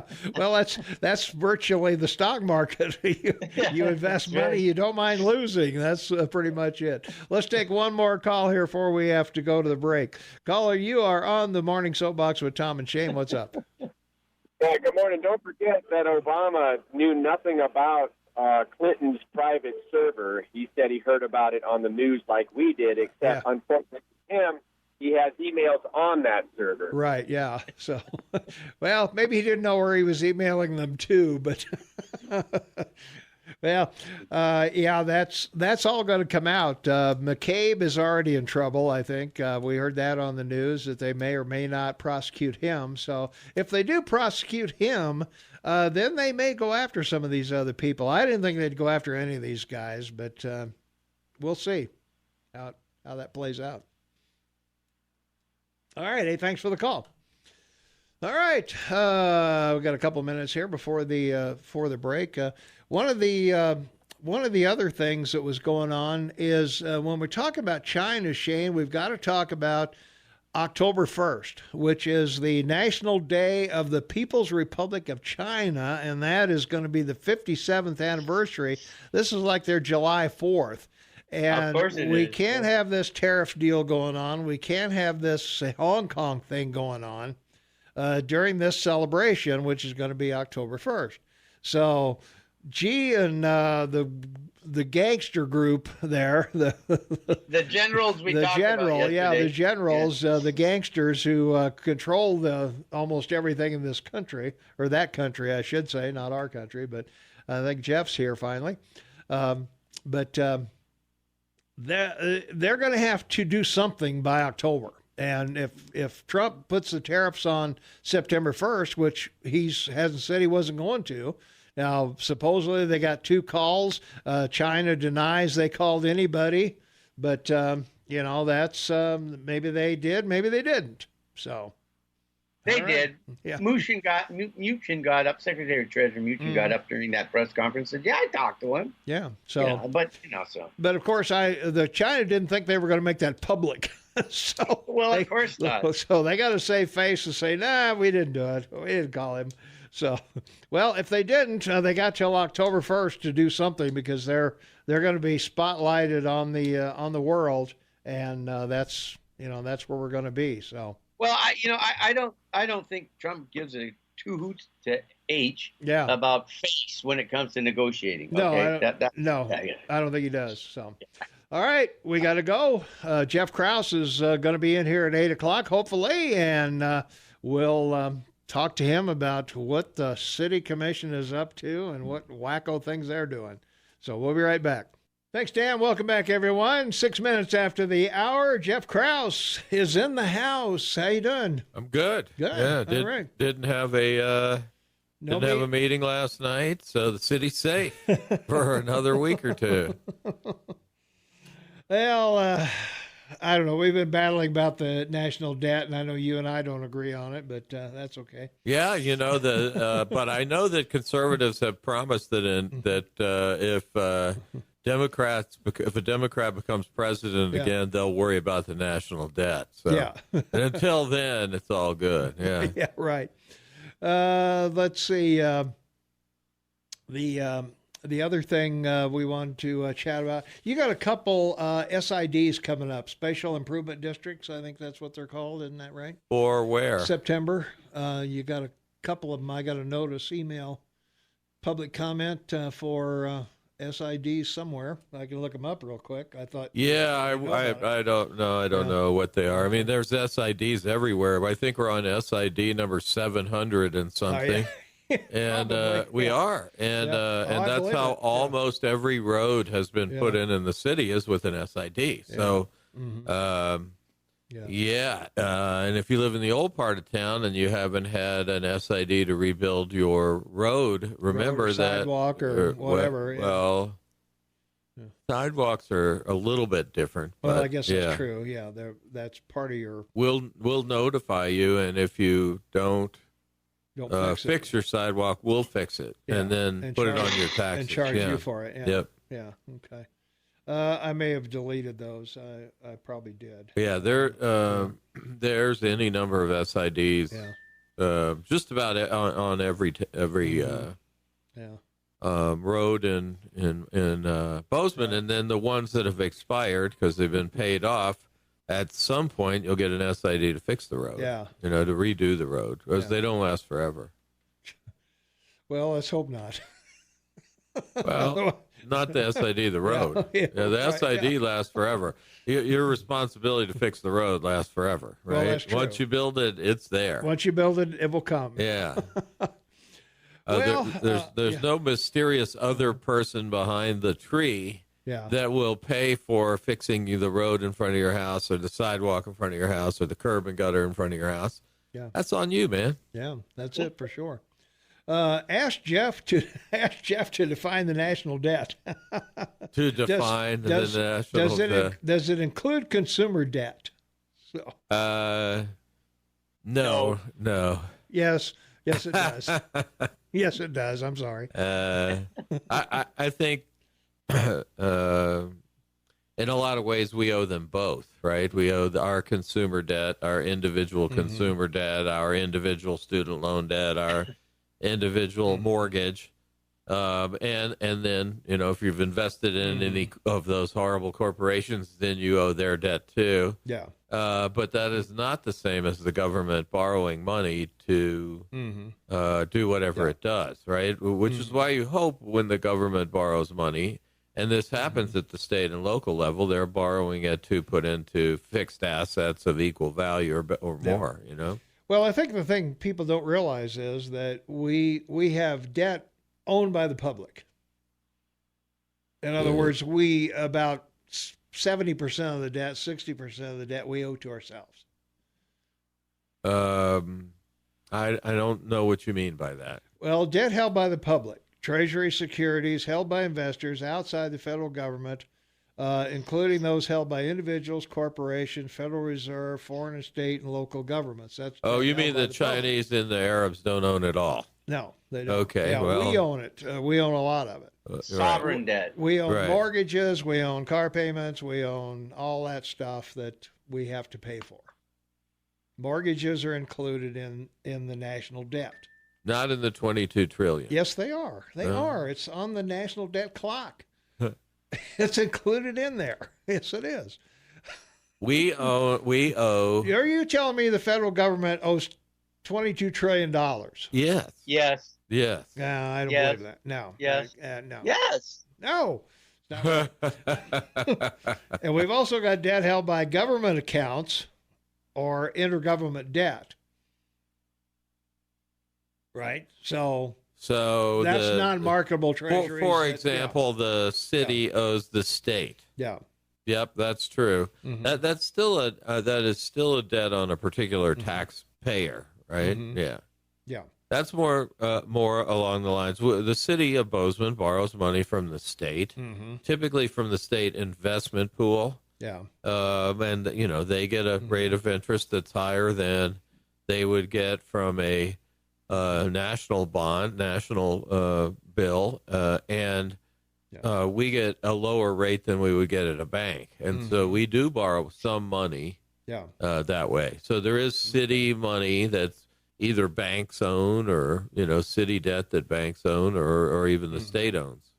Okay. Yeah, the total U.S. debt, which includes consumers and governments, not just federal, state, is $74 trillion. Yes. But the federal debt that the federal government has issued bonds and treasuries for is $22.5 trillion. So I will buy that. Yeah, I'm just saying that's what it is. Yeah. Okay. I think that's what Shane and I were saying. Yeah. Okay. $74 trillion in debt. Yeah. Yeah. Okay. Yeah, that includes student loans and mortgages and things like that. Yeah. All right. I'll buy that. I'll buy that one. But the student 1.2 trillion owed by students is is part of the 22 trillion U.S. federal government debt. Okay. And right now we're at 105.65 federal debt to GDP. Yeah. That's probably According right. to that. Yeah. Okay. All that means is we still have checks left. That's right. Yeah. In 2000, it was 56%. In 1990, it was 34%. And in 1960, it was 52%. Yeah. At one point, we were still paying off World War II. Mm-hmm. Oh, yeah. We probably still are to a certain extent. rolling that over. Well, we are, yeah. I'm still paying off that 54 Hudson. But right now, the interest on the debt, $377 billion, drop in the bucket for, our stimulus packages were twice that. Well, it is $1 billion a day, and it is ongoing. Yeah. It's $1 billion a day, and $1 billion here and $1 billion there, and pretty soon you're talking about real money, Tom. I appreciate that. And we were just talking about October 1st, and the reason that Taiwan and the U.S. backs it is the Kuomintang, which was the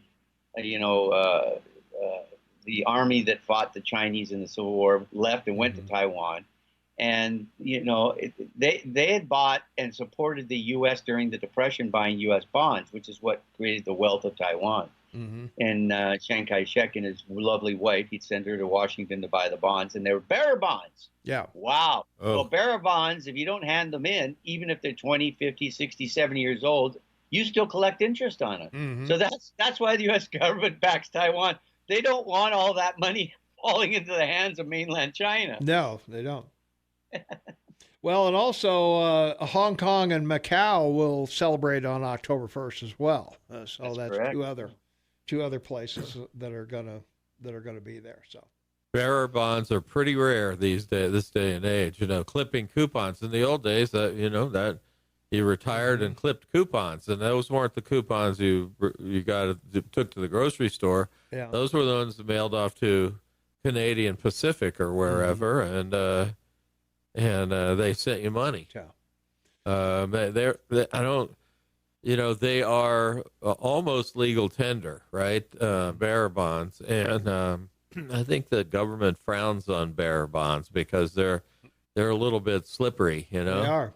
Well, you can just pass them around. You can trade them for goods and services. Right, yes, you can. Yeah, they are money. You can go into any bank in the world with a U.S. bearer bond and get cash. They'll give you cash. Yeah, that's right. Well, that's what the guys in Die Hard were stealing. They were stealing bearer bonds out of the safe in the Die Hard movie. Well, it had to happen sooner or later, Jeff. We got a bail set at $75,000 for a guy who punched a police officer several times. He was stopped for riding a motor scooter while drunk. Yeah.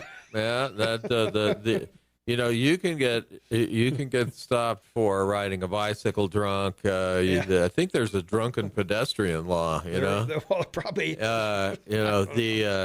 I read the article. He violated several motor vehicle laws on his way to Starbucks. Well, he was heading to sober up, you know. Yeah. He had good intentions, I guess. Must have been it. Yeah. Maybe he was going faster than the 25-mile speed limit there in front of the high school if he was going to that Starbucks. Yeah. If it was he going to the Safeway one or the other one, I don't know. That doesn't really say. Anyway, it's I mean, it's a good reminder. Yeah. You're subject to the laws. Like you have to signal to change lanes, and you have to signal to make a turn, and you know, you can't cause a hazard. There's a lot of motor vehicle laws that you're subject to on a motor scooter that you might need to be aware of, and one of them is driving under the influence. And this guy was on parole too. For another punching out somebody else. So it sounds like he's he's racking up the points there, isn't he? Yeah. They'll add a DUI charge to his assault on a police officer. Apparently, they smacked each other around pretty good from the description. That let's see, struggle ensued before officers were able to gain control of this guy, and they fell on his back and punched one of the officers in the face 4 or 5 times. The officers punched back and tased him twice. I think the other part of that story is is that police officers don't have the easiest job in the world. No, they don't. No, they don't. Yeah. Well, anyway, the guy was taken to Bozeman Hospital where he was treated for abrasions, a swollen left eye, and a dislocated jaw and bleeding from the mouth and nose. And one of the officers had a swollen right cheek, swelling to his right hand, large scratch on his scalp, and a contusion on his forehead from the fight. So they had a pretty good knockdown drag out, sounds like. Yeah. So that just. I don't know. Got to thank the police officers for doing their job. You know, it's that's it. Yeah. They did not overlook the scooter rider. Yeah. Right. No. He was a danger, and turned out he was a danger. Yeah, more than they were ready for, I guess. All right, we got to take a quick break. Jeff Krauss is in the house. Shane Taubman, half man, half amazing in Vancouver. Tom Eagleoff, your morning mayor. We'll be right back right after this. 20 minutes after the hour of 8 a.m., it's Tuesday, August 27, 2019, 56 degrees outside. Shane Taubman on the line in Vancouver, British Columbia, and Jeff Krauss is in the house. And let's see, from our text line, bikers in Bozeman are also dangerous. So you got a picture of a guy riding in the lane rather than in the bike lane. And let's see. Wow, Brooke Foster sounds like Tom. I sent back, she has a cold. I hope she gets better soon. He texted back to me. So there we are. All right. Well, you guys didn't meet Monday, so not much to talk about today other than unless we want to rehash some of the, one of the things you talked about last week, of course, was the increase in the water rates because of the, we think we're going to get a drought someday. But, let's pay for it now. Here, a perfect analogy to what the city did now a week ago is let's use your cell phone, and we'll say that the cell phone company calls you up and says, our towers are full. Yeah. And so you're only going to be able to use your cell phone every other day. But we got kids to feed and mortgages to pay, so we're going to double your rates. Yeah. So we still get the same amount of money, but you only get half the service. Right. Yeah. Because we got to, keep things going on our end, dude. That is what they did. That's what they did. And they called that being ready for a drought. Yeah. Which may or may not occur. Any other company, that would not be called being ready for a drought. That would be called being a reason to switch companies. But they have a monopoly, so they don't have it. They don't have to worry about that. Now on the garbage rates, if they pulled something like that on the garbage rates, everybody would be calling Allied, wouldn't they? Yeah. Right, because we have competition. Yeah. Amen. Anyway, that was I tried to think of an analogy, and that would be it. You only get to use your cell phone half the time. Yeah. You only get to watch cable TV every other day, but we're doubling your rate so we can have the same amount of money. Yeah. Because because we can't charge you. Our kids got to eat, man. Yeah, we can't charge you for not using it. So but they are. They're charging you for not using it. The city that's right. can. We are charging. Verizon isn't going to be able to because there's somebody in the weeds there waiting to go, hey, we'll give it to you every day. Yeah, you can only water your lawn on Monday and Thursday, but we're charging them more. As if you were watering it every day. Yeah, that is what they're trying to do. Yeah. So, anyway, that's good for them. Yeah, that's the Full Employment Act. Another reason I don't live in the city. and that is so. The newspaper's only going to deliver it. We're going to stop delivering on Monday, but we're going to still call ourselves the Daily Chronicle. That's it. Yeah, the almost Daily Chronicle. How true that is. Let's see. Okay, you can't double dip. Okay. No double dipping. No double dipping. Oh, man. All right. Jeff is a fiscal conservative. I wish we could clone him and send him to the White House and Congress. Well, you would send your clone, but not you. Right? Yeah, that's right. Yeah, I'm going to go on vacation. The clone can go to work. Yeah. If he just, we'll charge you the same, though. Yeah. That'll work. That'll work. Oh, well, anyway, I've also been chastised for calling the Democrat Party the Democratic Party, and I've got to stop doing that. Oh. The Democrat Party, there's nothing democratic about it. So let's take another call. Then he can't double dip. Not doing it. Yeah, you already been on once. Okay. You can text me. Let's see, what have we been doing? Well, we're going to set levies, I think, on, what will it be? It'll be the first Monday in September. That's not a holiday. So 7th? The 9th, I believe it is. Yeah. September 9th. We'll be setting the levies. Oh, okay. And there's it'll be interesting to see because as everyone knows by now, the tax base went up 23%. So it'll be interesting to see. I actually think that I would like to reorganize the priorities of the city, but I don't know that levy setting time is the way to do it. But if that's the only day I have to do it, then I'll certainly be there to make my statement. Well, you did a lighting thing recently, didn't you? Lighting, so every time there's a new subdivision built, we do lighting. Yeah. Lighting is an interesting thing, right? Well, I guess what I'm getting at, you were talking about rather than making the things 500 feet in the air, you were going to put There's them still down a lower. study. There's still a study on the lighting poles, how tall.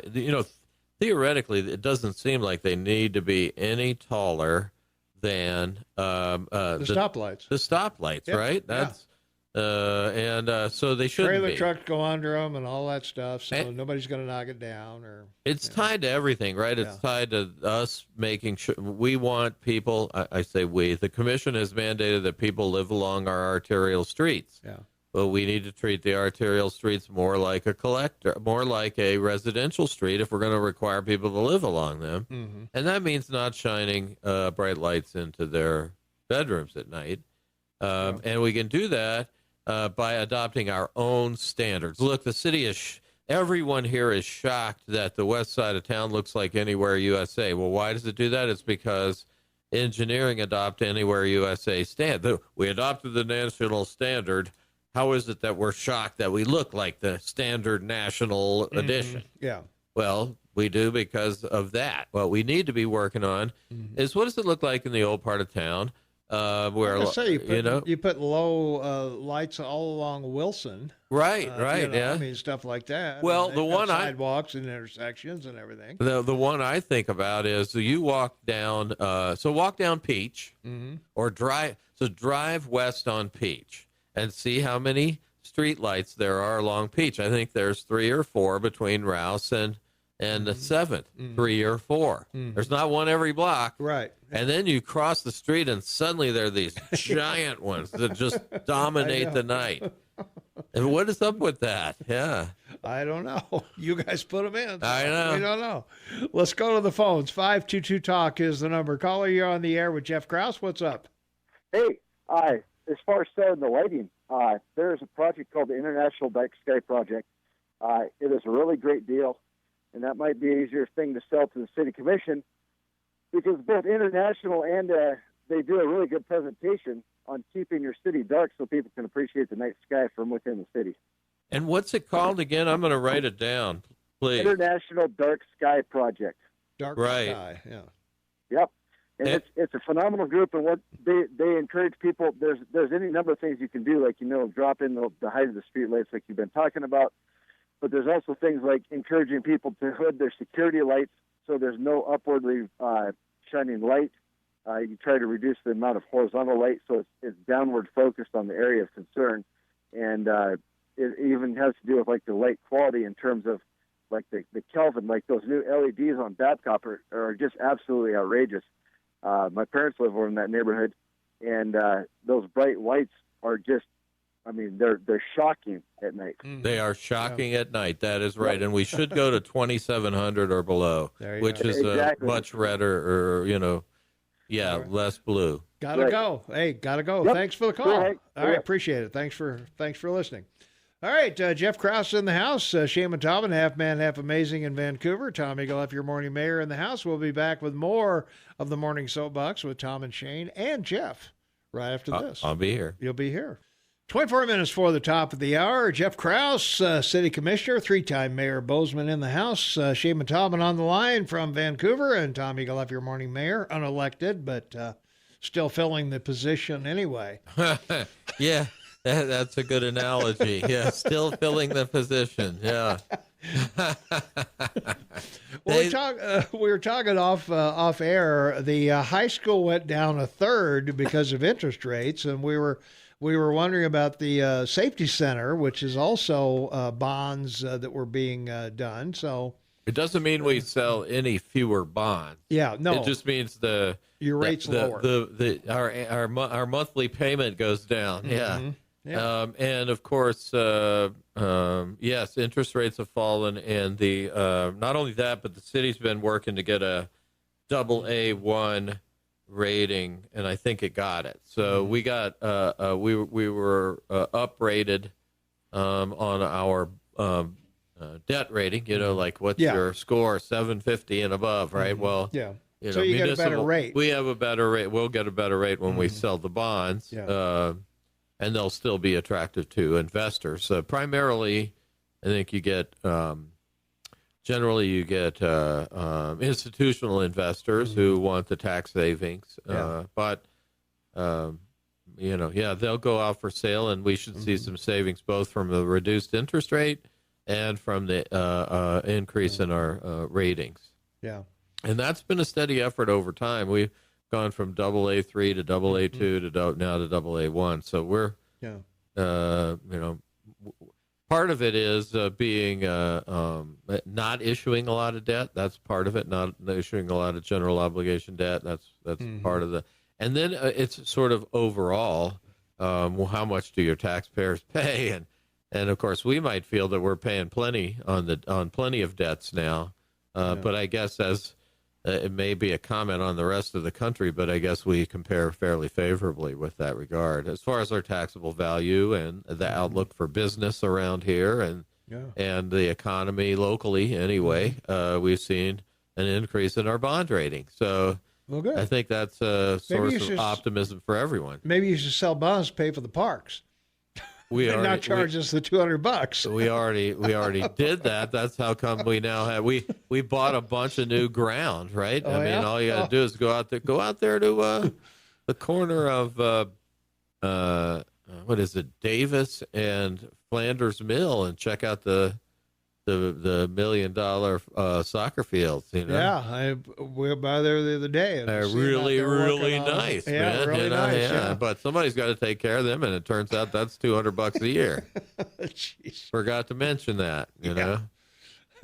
I don't know, man. You guys create things for us to pay for. We do, as a matter of fact, yeah. But you don't bring in any income that doesn't come from us. It doesn't come from taxpayers. That's right. I read. Can you land planes there and charge a tipping fee or something? I read the other day where the city, or I think it's the city of Missoula, or maybe it was the county, was thinking about donating land for affordable housing, and I just had to say, it isn't. I don't believe the city can donate anything. The county can't donate anything. The taxpayers, I was going to say, are doing the donating there, because otherwise you could sell the land and use it to reduce taxes. So let's just understand. We're not doing anything without reaching into your wallet. Well, it certainly doesn't seem that way. From our text line, 478-8298, the problem with red color lighting is it signals trees to keep their leaves. It messes up their natural cycle. I'm not sure what red color lighting we were talking about. Well, so right now a lot of the street lights are at 4,000. Okay. So they're very bright. They're very piercing. Yeah. It's been known to interfere with sleep, and mess up humans. Mm-hmm. And so what I think people are recommending now is that you go from 4,000 down to 2,700. Yeah. And that it also, it's all about, light pollution too. I understand that, but so fewer lights, that argues for fewer lights. But the effect on humans is you need a yellower or redder, is what it is, light than you get with the LEDs that the city's put in so far. The lighting is very interesting, right? There's a big patchwork of who owns the lighting. Some of it's Northwestern Energy that they lease to the city, and then we have to pay rent and we have to pay for the electric bills. And some of it the city owns, and a lot of it is owned by homeowners associations or lighting districts are the city. And we've tried to go towards the city buying them and putting them in and having and having a levy for that, right? Rather than renting them from Northwestern Energy in perpetuity. And I think that's going to work, and that's also going to put us in control of the quality and frequency of the light. But that study is going on right now. If your street light is out, who do you call? Well, I wouldn't be able to answer that question, and I don't think most people at City Hall would be able to answer that question. There's no map of here's all the street lights and here's who owns them. That just doesn't exist. So, in the older parts of town, they're probably owned by Northwestern Energy, and you see a mix of sodium and mercury vapor lights around, but they're very infrequent, right? Yeah. And there are various heights, and some of them work and some of them don't. We're trying to address all that. Okay. Shane, would you like to enlighten us? Oh, no, I just wanted to ask him a question. Oh. Jeff, has any company approached the city about the 5G deployment in your city or in the county? Not that I know of. I think a general, you mean to lease public lands or to do some kind of utility easement? No, the 5G remote will be put up. The network is being strung across your country on telephone poles and light poles. So I think that you'll be approached by a company that will be deploying it in the county and the city, and they'll probably pay you to put them on your city poles or lights. Right, they would. That's called a utility easement, and that's they would get an easement to use either our right of way, or which is what utility has easements in the right of way right now, right? Sure. That's why you see telephone poles along highways and roads. That's right. Yep. And not many telephone poles, and fewer and fewer all the time. But light electric poles, and I think that you'll see that most of the cell phone towers are on private land. They're not generally on public land. Well, and I think the 5G is different in that there has to be a lot more of them. And I think they'll hang from. I think that probably will happen. Yeah. The reason I'm asking it would probably be a source of revenue. So you might want to ask somebody in the county office or city office if they're talking to someone about 5G deployment. Yeah. All right. Yeah, I don't think we are talking to anyone about 5G deployment. Got to catch up to the 21st century there, Jeff. Yeah, well, as soon as we get this tariff thing with China taken care of, they'll come over and they'll put them up. And they'll put them up. We'll change it. We'll change it from Bozeman to Huawei. Yeah, we will. Huawei, Montana. Yeah. There you go. All right. They'll have to pay us for that. Yeah, too. they will have to pay us for that. Now, see, there's an example of a guy behind a tree who might actually give us some money, right? That's it. Yeah. All right. Shane, we got a call coming in, so if you could take care of that, I am going to take a quick break here, and we'll be right back with more with Jeff right after this. 14 minutes for the top of the hour. We've had a caller patiently waiting. 522-TALK is the number. Calling on the air with Jeff Krauss and Tom and Shane. What's up? Well, hi. I was going to talk about the lighting, and you're wondering who owns the lights that are up there. If they are owned by Northwestern or the city. But on whose property do those lights sit? Generally, they are on property that the city has an easement on. So you know they're on roads, along the roads, and so the city has an easement, and then it could be Northwestern Energy has a utility easement along that road. So it could be either one. Right, can be either one. A lot in the older part of town, I think they're almost all Northwestern Energy. Newer parts, well. And then sometime in the mid-2000s, like around 2010 or 12, we started doing those ourselves. Yeah. So most of the new subdivisions and things like that would be the city, and the older parts of town would be Northwestern. Right. I think there's a dividing line somewhere in the 2000s, though, so you have to be careful about newer and older. It's the really new ones that are owned, by the city. Yeah. Okay. And it could be it's along a boulevard that's maintained by the homeowner, right? The homeowner might be maintaining the boulevard, but the city has a utility, has an easement on that property. Yeah. Same with water and sewer, sidewalk, and everything else. Yeah. Okay. Okay, so it needs to be, somebody needs to draw up the lines then, huh? Yeah. How do you feel more comfortable not having a clue? Yeah. Well, if you have to if you call and we say, as the city, we say, well, I don't know, we'll have to get back, and well, who does the streetlights? Well, I don't know. Oh, dear me, that isn't good. That's why we're such a great program. We have no clue what's going on.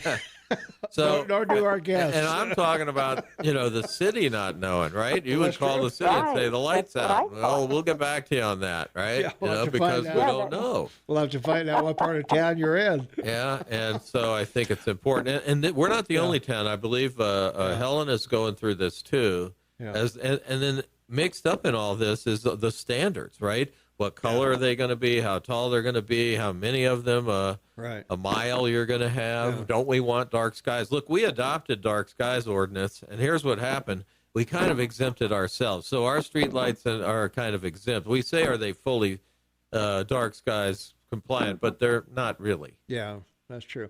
Here's my suggestion to you. I would call the city and report a street light out, and if Northwestern shows up, you'll know, and if the city shows up, you'll know. Yeah. And you can tell them, guys, it just came on. I twisted the pole and it came back on. Maybe that is the nature of the study we're doing, right? That's right. Sounds like it needs a study. Thanks a lot. It needs something. Yeah, thanks for the call. Yeah, appreciate it. All right, thanks a lot. Jeff, the other thing you might mention to the city or county offices, in Vancouver, we're replacing all of our arc lighting on street lights with LED. It's a much softer light, and it only shines straight down on the street. So you might check on LED in this research they're doing as to what to replace it with. Well, all of the new lights are LEDs. So we've been doing that for about 7 or 8 years, 6 or 7 years, I think. We've been doing LEDs. And the problems of color, see, LEDs are very directional. So you don't need shields. You don't need to raise them high. You can do a fan, a very directional fan that would just put the light on the sidewalk in the street. Mm-hmm. And if you just, had the light, the fixture designed correctly, you would not be trespassing over into the residences. That's what we require that of businesses. You can't trespass onto even the sidewalk if you have a parking lot. And LED lighting is great because it's like 1/10 the cost. Right. And there's some other things, too, that you can do. You could dim them. Like at 2 a.m. in the morning, we could all go to a 10th. Yeah. We could turn them all, you could set them on timers in areas. And well, there's some that pop off and pop on if you drive past them. I've seen that happen. That's called a problem light. Oh, okay. Yeah, that's not intentional. I thought, we're not supposed to be past it. We're not supposed to be strobe lighting the drivers. Yeah. So LED. The other advantage, you're very right, Shane. The other advantage is that you could say, hey, from 2 to 5 or something, or midnight to 5, we go to 30%. I mean, you could really do some things, particularly with business lighting. Yeah. And parking lot lighting. You could say, hey, we want you on a timer, and you go to 10%. Law enforcement has some qualms about that, but as long as there's a minimum amount of lighting there. I was gonna say you got low light cameras that can operate in those areas if you need them. So LEDs have huge amount of advantages, and we have yet to take care of to address them fully. Yeah, we got to take a break for the Rush update and some other things. So we'll be right back. Here's Rush. 4 minutes for the top of the hour. It's Tuesday, August 27, 2019, 56 degrees outside, looking for a high of 79 today. Jeff Krauss is in the house. Shane Matavin on the line. Tom Eagle, up your morning mayor. It's the LED lighting. It's really interesting. I have most LEDs in my house now, in the ceiling lights and in most all the general lights, bathroom and everything, garage. But the one place I don't, my reading light in the bedroom is a incandescent light. Yeah. Because I find that that's much easier on my eyes. And the worst were those CFLs. They were terrible. You turn them on, they're dim. And of course, I had one catch fire and burn a lamp in my living room one time, so I never trusted those. And they have poisonous chemicals on the inside. So, and in the old days, you could see the long tubes, the fluorescent tubes. Yeah. Some people could see those flicker. And for a while, we had monitors with a 60 hertz refresh rate, which is also the refresh rate of the incandescent lights. And you'd be sitting at your desk doing a spreadsheet or whatever, and the whole room would start to flicker at 60 hertz. Bam, bam, bam, bam, bam, bam, bam. And it would. So I think LEDs are a step forward, both in energy usage and once we get what color they're supposed to be and what the coating inside the bulb should be and the quality of the light. Livingston is going to shut down for a time today. They're re-upping from 2,400 to 7,200, whatever. They're re-upping their electricity to be better. Really? Whatever. So they're going to be shut down, I think, around this time of day, around 9 o'clock. So if the power suddenly goes out, that's why. All right. Well, that is definitely a straight line, which brings many punchlines to bear, but I'm not going to use any of them because I do like going to Livingston, honestly. All right. Let's take a phone call, and then we got to get out of here. Caller, you are on the air. What's going on? This is Clint. Hey. Morning, Jeff. Morning, Clint. Say, I was going to invite you and Tom out to my little place where they're putting in the sewer that you seen the other day, Jeff. Yeah, well, I've seen it, so I don't know how many times I need to visit the sewer site, but when Clint calls in and says, you should see what they're doing out here, essentially they're surrounding his land with a sewer treatment, wastewater treatment, every bit of it, and it really is because everybody's making money out there at that Four Corners, where all the businesses go they can't build in town. I don't know, Clint, that spot might be an ideal spot for a perfume factory. Well, I think it's a good perfume factory, and it's a good, and maybe today, if they start driving steel, it's a good place to get a massage. Oh, okay. You can lay on the ground. Yeah. You can lay on the ground, see. I was going to invite you and Jeff out when they come. I'll give you a call. and then you can lay on the ground and get a free massage. I think you need to get the county commissioners out there a little more often. They're the ones saying, yeah, sure, go ahead. Yeah. Well, the thing is, the only one that come out was Don Seifert, and I really appreciated that. Yeah. To look at it, and he said, "My God, Clint," and then I had it appraised, and everybody, and I had the president of the Realtors Association look at it, and they said, "My God, how do you stand this?" Well, I've never sued anybody in my life, and I don't want to. I just want fair treatment, and it doesn't seem like I'm getting it. Yeah. It's well, and I think